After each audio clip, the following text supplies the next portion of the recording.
வணக்கம். அடுத்த வாரம் பிரதமர் மோடி அவர்கள் தமிழ்நாடு வர உள்ளதாக ஒரு தகவல் வெளியாகியுள்ளது. அது மட்டுமில்லாமல் பிரதமர் மோடி அவர்கள் வருகிற நாடாளுமன்ற தேர்தலில் ராமநாதபுரத்தில் போட்டியிட வாய்ப்புள்ளதாக மீண்டும் செய்திகள் சமூக வலைதள பக்கங்களில் பரவ தொடங்கியுள்ளது.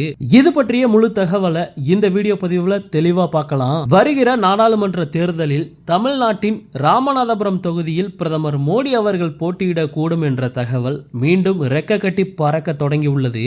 இந்த நிலையில் இந்த மாத இறுதியில் ராமேஸ்வரம் மற்றும் தூத்துக்குடி குலசேகரன்பட்டினத்தில் நடைபெறும் நிகழ்ச்சிகளில் பங்கேற்பதற்காக பிரதமர் மோடி அவர்கள் தமிழகம் வருகை தர உள்ளதாக கூறப்படுகிறது.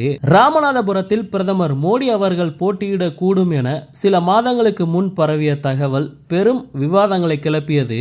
அது மட்டுமில்லாமல் மத்திய அமைச்சர்கள் தற்போதும் தொடர்ந்து ராமேஸ்வரத்திற்கு வந்து செல்கிறார்கள். அண்மையில் கூட மத்திய நிதி அமைச்சர் நிர்மலா சீதாராமன் ராமேஸ்வரத்தில் முகாமிட்டு பல்வேறு நிகழ்ச்சிகளில் கலந்து கொண்டார். இலங்கை கடற்படையால் கைது செய்யப்பட்ட தமிழ்நாட்டு மீனவர்களை உடனே விடுதலை செய்யும் நடவடிக்கை மேற்கொண்டிருந்தார். இன்னொரு பக்கம் ராமநாதபுரத்தில் மோடி போட்டியிட்டால் நானும் போட்டியிடுவேன் என்றும் அல்லது திமுக வேட்பாளரை களமிறக்கினால் திமுக வேட்பாளரை ஆதரிப்பேன் என நாம் தமிழர் கட்சி தலைமை ஒருங்கிணைப்பாளர் சீமான் கூறியிருந்தார். இந்த நிலையில் இந்த பிரச்சனை சற்று ஓய்ந்திருந்தது.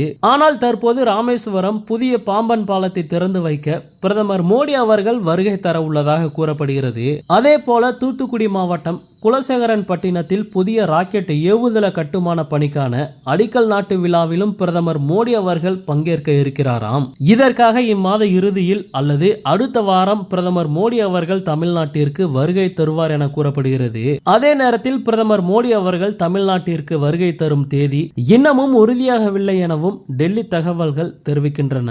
ஓகே, இது போன்ற செய்திகளை உடனுக்குடன் பெற மறக்காம நம்ம சேனலை சப்ஸ்கிரைப் பண்ணி சப்போர்ட் பண்ணுங்க. நன்றி.